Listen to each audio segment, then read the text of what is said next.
강릉 주문진발 코로나19 확산이 계속되고 있습니다. 동해와 삼척, 정선에서도 확진자가 발생했습니다. 강릉 안인화력발전소 해상공사장에는 해양 오염을 막기 위한 오탁 방지막 시설이 설치돼 있는데 부실 시공 우려가 제기됐습니다. 사북 항쟁 당시 계엄사 수사단이 저지른 부녀자에 대한 성고문과 인권 유린으로 아이를 잃고 가정이 해체되는 피해까지 입은 것으로 드러났습니다. 강원도가 정부에 건의한 철도 사업 12개 노선이 제4차 국가철도망 구축 계획에 포함될지 조만간 드러날 전망입니다. 안녕하십니까. 뉴스데스크 강원입니다. 강릉시 주문진발 코로나19 확산이 계속되고 있습니다. 강릉시 보건당국에 따르면 주문진읍 지역에서 3명과 접촉자 1명, 이천시 거주자 1명 등 오늘 5명이 추가로 확진됐습니다. 강릉 주문진에서는 지난 15일 207번 확진자가 발생한 이후 확진자 수가 엿새 동안 모두 40명으로 늘었습니다. 동해에서는 기존 확진자의 동거 가족과 접촉자 등 3명이 확진 판정을 받았고 삼척에서도 동해 확진자의 접촉자가 양성 판정을 받았습니다. 또 정선군에서는 20대 남성이 증상 발현으로 검체 검사를 받은 결과 확진됐습니다. 오늘 0시 기준 강원도 누적 확진자 수는 2,569명입니다. 새학기 개학 이후 강원도에서는 82%의 학교가 전면 등교를 시행하고 있지만 등교 확대를 바라는 학부모들의 요구는 여전히 거셉니다. 하지만 최근 지역 감염이 확산되면서 전면 등교 확대에 어려움이 예상됩니다. 강화길 기자가 보도합니다. 지난 10일 강원도교육청의 공식 유튜브 학교 TV에서 진행된 학부모 고민 상담소 무엇이든 물어보셈 생방송입니다. 개선된 원격 수업에도 불구하고 등교 수업 확대를 원하는 학부모들의 요구가 이어졌습니다. 원격 수업으로 아이가 너무 힘들어해서 학교가 더 안전하니 코로나에서도 등교를 더 늘리는 방법은 힘들까? 새학기 개학 이후 강원도에서 전교생이 등교한 학교는 82%, 72% 수준인 전국 평균보다는 훨씬 높습니다. 그런데 눈여겨볼 대목이 있습니다. 전교생이 등교한 학교보다 부분 등교 학교에서 오히려 학생 감염으로 인한 원격 수업 전환 같은 등교 조정이 많았습니다. 전교생 등교 학교 중 4.2%만이 등교를 조정한 반면 부분 등교 학교 가운데 등교 조정 학교는 11.2%에 달했습니다. 개학 이후 강원도 학생과 교직원 확진자는 56명. 그러나 교내 감염은 기숙사 학교 한 곳에 불과했고 나머지는 가족 간, 지역 내 감염이었습니다. 학교가 그만큼 안전하다는 겁니다. 그렇다고 등교 확대를 용인할 수준인지는 의문입니다. 4차 대유행의 전조로 일컬어질 만큼 최근 지역 감염 확산세가 무섭기 때문입니다. 4차 유행이 걱정되는 시점이어서 당장 등교 확대는 어렵지만 언제든 등교 확대가 가능하도록 방역 안전에 최선을 다하겠습니다. 강원도와 달리 다른 시도는 가족 간 감염이나 지역사회 감염이 학교를 통해 전파되는 사례까지 늘고 있습니다. 이에 교육부는 내일부터 5월 11일까지 3주간을 전국 학교와 학원 집중 방역 주간으로 정했습니다. 등교 수업 확대냐 축소냐를 놓고 중대한 고비를 맞고 있습니다. MBC 뉴스 강화길입니다. 강릉 안인화력발전소 해상공사와 관련해 어제 해안 침식 영향을 전해드렸습니다. 해상에 나가 현장을 둘러봤더니 해양오염을 막기 위한 오탁 방지막 시설이 끊어지고 훼손돼 제 역할을 못할 것으로 우려되는 상황이었습니다. 홍한표 기자가 보도합니다. 강릉 안인화력발전소 공사 현장 앞바다입니다. 오염물질 확산을 막기 위해 설치한 오탁 방지막 곳곳이 끊어지고 훼손됐습니다. 공사장 앞바다를 두 겹으로 촘촘하게 감싸야 하지만 한 겹으로 설치됐고 그마저도 곳곳이 떨어져 나가 제 기능을 하지 못하는 겁니다. 오탁 방지막은 바다 위에 띄우는 부표와 연결돼 바닷속에 드리워져 오염물질, 부유토사를 흡착하는 막재, 그리고 이를 고정하는 앵커, 닻으로 구성돼 있습니다. 지난 2019년 촬영한 다른 발전소 공사 현장 인근 바닷속을 보면 차단 그물을 고정시키는 철망, 와이어, 그리고 앵커 역할을 하는 돌 무더기까지 거의 완벽한 오탁 방지막의 모습을 보여주고 있습니다. 그런데 강릉 안인 화력발전소 공사 현장 앞바다에는 드리워져야 할 막재가 대부분 부표에 잔뜩 담겨 있습니다. 눈 가림식 오염 방지 시설 때문에 오히려 바다가 황폐화될 수 있다는 우려가 나오는 이유입니다. 현장에 봤을 때는 굉장히 설치가 미비했었고, 그리고 이미 설치되어 있는 것도 그냥 묶여 있는 상태라서 부유물질을 흡수하는 데 전혀 도움이 되지 않은 상황이었습니다. 파도가 치고 이제 그런 것 때문에 항상 유실이 됐다고 이렇게 얘기를 하거든요.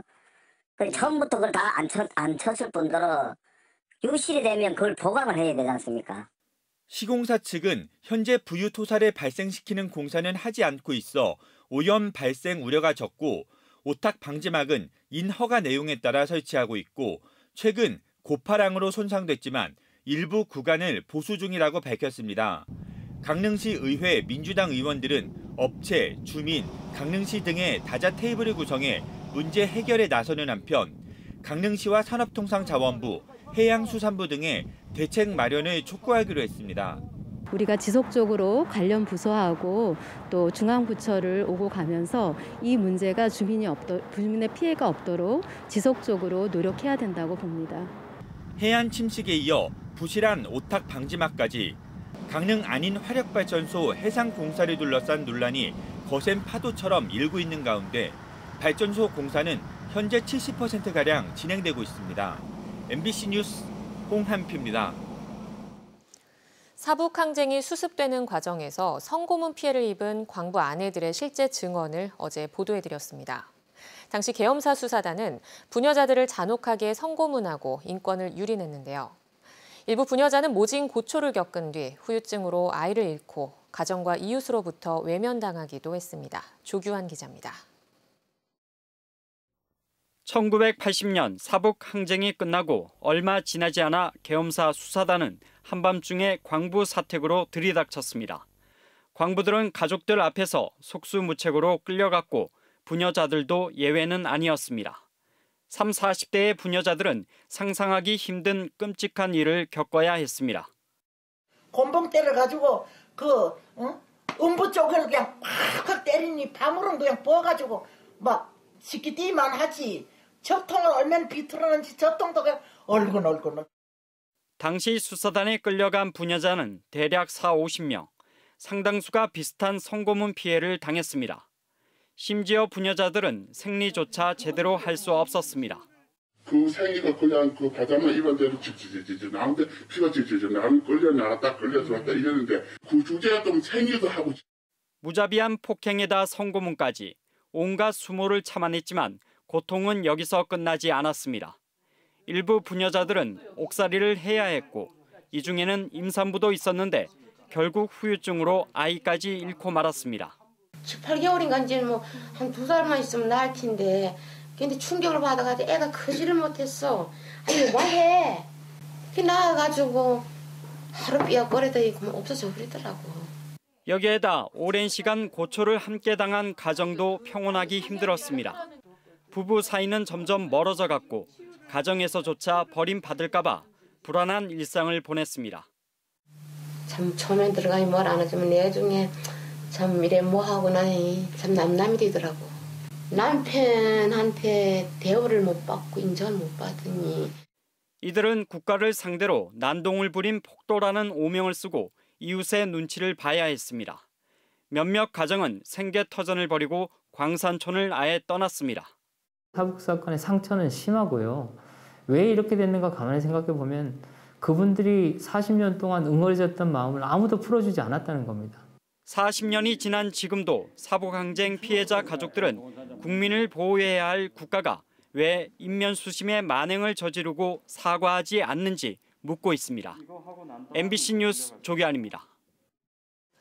행정기관을 비롯한 공공건물은 장애인 접근성을 개선하기 위해 의무적으로 경사로 같은 시설을 설치해야 합니다. 하지만 모든 시민이 평등하게 접근할 수 있어야 할 행정복지센터조차 구색을 맞추는 수준에 머물러 있습니다. 이병선 기자입니다. 원주의 한 행정복지센터 입구. 휠체어를 타고 경사로를 오르는데 앞으로 내딛기 쉽지 않습니다. 경사로 길이와 높이의 비율 규정은 맞췄는데 구간 절반에 경사가 몰려 있기 때문입니다. 다른 곳도 상황은 마찬가지. 이곳은 아예 규정된 경사로 비율도 맞추지 않았고 폭도 규정보다 좁습니다. 오래된 건물이기도 하고 그래서 저희가 나이가 평소에 좀 옮기기도 하고. 그런가 하면 어떤 의도로 주차장을 설계한 건지 알기 힘든 곳도 있습니다. 이 장애인 주차장은 경사로 입구를 경차 주차면이 막고 있다 보니 실제로 통행을 하는 데에는 어려움이 있습니다. 주차면과 표지판 사이는 불과 70cm인데 이걸 뚫고 지나가야만 합니다. 2014년에 현재의 청사가 완공됐으니까 7년 동안 이 상태로 유지된 겁니다. 장애인 일단 지금 한 면인데 두 면으로 하나를 더 늘리고 통로도 일단 지금은 조금 어려우실 것 같아서 통로도 더 넓혀서 입구를 통과해도 난관은 마찬가지입니다. 민원 창구가 비장애 성인이 서 있는 높이에 맞춰져 있는가 하면 새로 설치된 전기차 충전 시설도 휠체어에 앉은 채로는 이용할 수 없습니다. 이 밖에 강원 장애인 자립생활센터 협의회가 도내 읍면동 행정복지센터의 장애인 접근성을 조사한 결과에 따르면 2층 이상 건물인데 엘리베이터가 없는 곳이 80%를 넘었고 장애인 화장실이 있는데도 쓸 수 없는 곳이 30% 이상이었습니다. 장애인 당사자들은 최근 짓는 건물에조차 이런 상황이 계속되는 건 사용자 경험이 반영되고 있지 않기 때문이라고 말합니다. 건물 설계할 때 장애인 당사자나 건설 해설 사연들과 충분한 논의가 있다면 해결될 수 있다는 생각이 듭니다.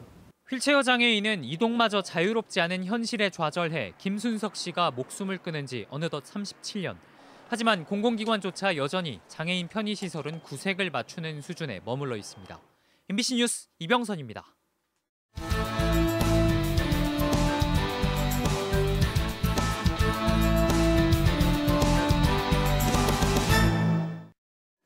강원도가 정부에 건의한 신규 철도 사업 12개 노선이 제4차 국가철도망 구축 계획에 포함될지 조만간 드러날 것으로 보입니다. 국토교통부는 오는 22일 온라인으로 제4차 국가철도망 구축 계획 공청회를 개최하고 한국교통연구원이 수행한 용역 내용 공개와 각계 의견 수렴 절차에 들어갑니다. 또 철도산업위원회에서 심의를 거쳐 6월 중에 제4차 구축 계획을 최종 확정 고시할 예정입니다. 강원도는 강릉 삼척 동해선 고속화의 경우 동해 북부선과 동해선과의 시너지 효과가 기대되고 용문 홍천선은 지역 균형 발전 차원에서 반영될 가능성이 높다고 예상하고 있습니다. 강릉시가 청년마을 만들기 공모사업에 전국 11개 자치단체와 함께 선정됐습니다. 강릉시와 강릉기업 더 웨이브 컴퍼니는 국비 5억 원을 지원받아 청년마을 만들기 강릉살자를 통해 강릉 청년이 지역에서 원하는 일자리를 찾고 다른 지역 청년은 강릉에서 터전을 닦을 수 있도록 창업 교육을 시행할 계획입니다. 청년마을 만들기 사업은 청년 유출을 막고 타 지역 청년의 유입을 유도하는 등 청년의 지역 정착을 지원하는 사업입니다. 강원도가 어제 발표한 공직자 부동산 투기 의혹 1차 조사 결과에 대해 춘천경실련과 춘천시민연대, 강원평화경제연구소가 오늘 실망스럽다는 공동 성명을 냈습니다. 이들 단체는 각 지자체의 개발 지역에 대한 조사는 빠진 채 조사 대상지가 춘천 수열에너지지구와 동서고속철 역세권으로 한정됐다고 지적했습니다. 이어 6명으로 구성된 특별대책반과 시군별 담당자 1명만으로는 의혹 규명이 어려운 만큼 인력을 보강해 공무원 가족 명의의 부동산과 선출직 공직자까지 조사 대상을 확대하라고 요구했습니다. 강릉과 울릉을 배경으로 독립예술가, 로컬 크리에이터, 지역 주민이 함께 만드는 참여형 축제 릉릉위크가 다음 달 강릉 사천해변에서 열립니다. 다음 달 14일부터 이틀 동안 강릉 사천해변에서는 지역 예술가와 로컬 크리에이터 17개 팀의 야외 전시와 워크숍이 열리고 인디뮤지션 14개 팀이 공연을 펼칩니다. 이후 16일부터 20일까지는 울릉도에서 축제가 이어집니다. 강원도가 오늘 춘천 스카이 컨벤션에서 한국노총 강원도 지역본부, 강원경제단체연합회와 함께 강원형 취직 사회책임제 상생협력 협약을 맺었습니다. 이들 기관단체는 기업이 정규직 1명을 뽑아 3년간 고용을 유지하면 최대 5,100만 원의 지원금을 받을 수 있는 취직 사회책임제가 현장에서 신속하게 정착할 수 있도록 협력하기로 했습니다.